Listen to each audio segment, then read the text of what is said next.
नमस्कार, मी शुभांगी गुले माझ्या चॅनलमध्ये आपले स्वागत करीत आहे। मैत्रिणींनो, आता श्रावण महिना लागलेला आहे आणि श्रावण महिन्यापासून सणांची रेलचेल सुरू होते। तर श्रावण महिन्यातील पहिला सण असतो नागपंचमी। तर नागपंचमीसाठी आपण पारंपरिक अशी रेसिपी बघणार आहोत, ती मी तुम्हाला दाखवणार आहे। आपल्या आजी आई वगैरे करायच्या, तर ती कशी करायची आणि कशापासून बनते ते मी तुम्हाला सांगणार आहे। पूर्वी आपल्या खानदेशामध्ये आधी पोटे म्हणून असा प्रकार होता, त्या पोट्यापासून नागदिवे तयार करायचे। तर ते पोटे कशापासून तयार करायचे? आपली हिरवी ज्वारीचे कणसं असतात, म्हणजे ज्वारी पूर्ण पक्व झालेली नसते आणि कच्ची पण नसते, अशी मधल्या स्टेजमधली ज्वारीचे कणसं आणायचे आणि ते कणसं उकडून त्याचे दाणे वाळत घालायचे आणि वाळल्यानंतर ते पोटे म्हणून असं तयार होतो। आणि त्याच्यानंतर नागदिवे करायचे किंवा घारगे असं प्रकार करायचे, रेसिपी करायचे आपल्या आजी आई। तर आता ते हल्ली कोणी करत नाही, तर आपण ज्वारीपासून आणि गव्हापासून नागदिवे बनवणार आहोत। तर आता आपण पारंपरिक आपले खानदेशी नागदिवे, त्याच्यासाठी साहित्य बघून घेऊ। पोटे तर नाही आपल्याकडे, पण आपण ज्वारीचे करणार आहोत। तर ही अर्धा किलो ज्वारी घेतलेली आहे मी आणि त्यामध्ये 1 वाटी गहू टाकणार आहे। गव्हामुळे छान असे बांधून येतात, ते मिळून येतात, म्हणून आपण थोडे गहू टाकणार आहोत।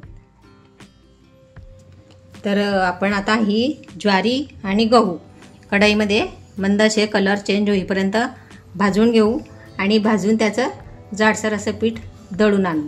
तर बघा, जाड आणि आपलं गहू आणि ज्वारी मी भाजून घेतले होते आणि असं जाडसर पीठ दळून आणलेलं आहे। तर मी हे असे ह्या मापाने 2 कप असे पीठ घेतलेलं आहे। तुम्ही तुमच्या घरातील कोणत्याही वाटीचं प्रमाण घेऊ शकता। हे 2 कप पीठ घेतलेलं आहे। 1 वाटी गूळ घेतलेला आहे। त्यामध्ये आपण हे खोबरे टाकणार आहोत। मी काही खोबऱ्याचा किस केलेला आहे आणि काही थोडेसे तुकडे सुद्धा ठेवलेले आहे। वेलची आणि जायफळ याची आपण पूड घेणार आहोत। 2 चम्मच तूप घेतलेला आहे। चिमूटभर मीठ घेणार आहोत। आपल्याला गुळाचा पाक करण्यासाठी पाणी लागणार आहे। हे 1 वाटी जाडसर पीठ घेतलेलं आहे मी, ज्वारी आणि आपल्या गव्हाचं। तर आता आपण रेसिपी तयार करायला घेऊ। प्रथम आपण गुळाचा पाक करणार आहोत।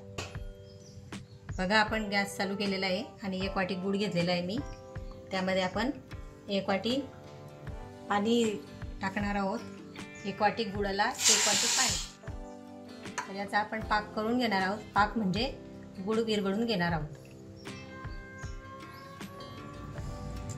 आपला गुळ वितळलेला आहे आणि आपण आता तो गाळून घेणार आहोत, म्हणजे त्यामध्ये काही उसाचे पाचट वगैरे असतात, तर ते गाळल्यामुळे निघून जातं कचरा। अशा प्रकारे छान गाळून घ्यायचं आहे। अशी मळी वगैरे निघते त्याच्यामध्ये। तर या पाण्यामध्ये आता आपण आपलं साहित्य टाकून, जे आपण दाखवलेलं आहे ते, आणि यामध्ये नागदिव्यांसाठी खिशी घेणार आहोत। हे बघा, आपलं पाणी गरम झालेलं आहे। त्यामध्ये चिमूटभर मीठ टाकून घेऊ आपण आणि 2 चम्मच तूप टाकणार आहोत, म्हणजे आपले नागदिवे थोडे नरमपणा येईल।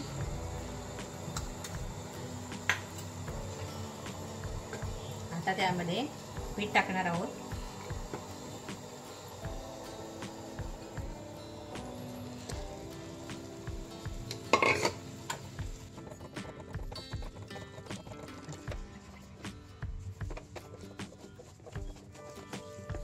हे बघा, अशी खिशी घेऊन झालेली आहे आपली।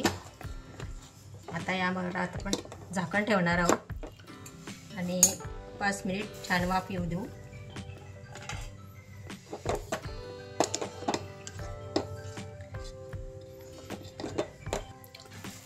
आपण आता याच्यावरती झाकण ठेवणार आहोत। 5 मिनिटं वाफ येऊ देऊ। हे बघा, वाफ आलेली आहे आणि आपलं खिशी सुद्धा तयार झाली। आता आपण ती परातीत काढून घेणार आहोत। हे बघा, आपली खिशी पण परातीत काढून घेतलेली आहे। आता त्यामध्ये मी वेलची आणि जायफळची पूड टाकणार आहे आणि जे आपण खोबरा खिस घेतलेला होता तो सुद्धा टाकणार आहे। खोबऱ्यामुळे छान चव येते नागदिव्यांना। खोबऱ्याचे तुकडे सुद्धा टाकलेले आहे मी आणि आता हे छान मिक्स करून घेणार आहे. थोडा पाण्याचा हात घ्यायचा आहे, ते गरम असल्यामुळे.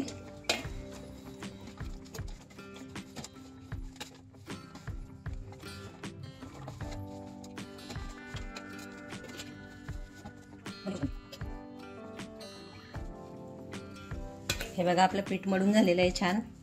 वेलची पूड आणि खोबरं मिक्स करून घेतलं आहे. आता याचे आपण दिवे बनवणार आहोत. तर तुम्ही पाहिजे तसे तुमच्या आवडीनुसार छोटे मोठे आकाराचे दिवे करू शकता.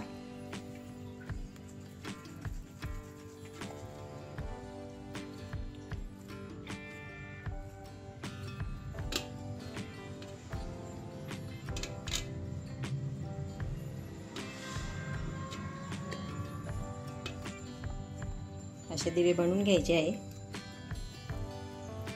हे बघा मी नागदिवे तयार करून घेतलेले आहे. अशा प्रकारे तुम्ही छोटे मोठे करू शकता आकार त्याचा. आणि आता हे चाळणीवरती ठेवलेले आहे मी. आणि आता हे आपण 10 मिनिट वाफवून घेणार आहोत. हे बघा कढई ठेवलेली आहे गॅसवरती. कढईमध्ये पाणी ठेवलेलं आहे आणि त्यावरती आपण आता ही चाळणी ठेवणार आहोत आणि झाकण ठेवणार आहोत आणि 10 मिनिट वाफवून घेणार आहोत. 10 मिनिट झालेले आहे आणि आपले नागदिवे जे आहे ते वाफवून झालेले आहे. आपण बघून घेऊ. बघा असं सुरीने बघायचं आहे. छान आपले सुरीला चिपकलेलं नाही आहे, म्हणजे आपले दिवे छान वाफवून झालेले आहे. आता आपण हे खाण्यासाठी घेऊ. तयार झालेले आहे आपले नागपंचमीचे निमित्त खानदेशी नागदिवे.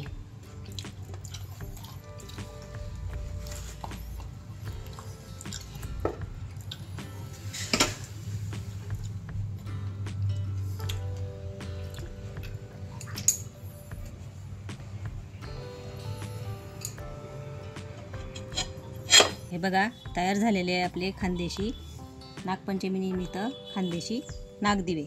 तर ही पारंपरिक रेसिपी आहे. तुम्ही करून बघा आणि कशी झाली ते मला कमेंटमध्ये सांगा आणि माझ्या चॅनलला सबस्क्राईब करा.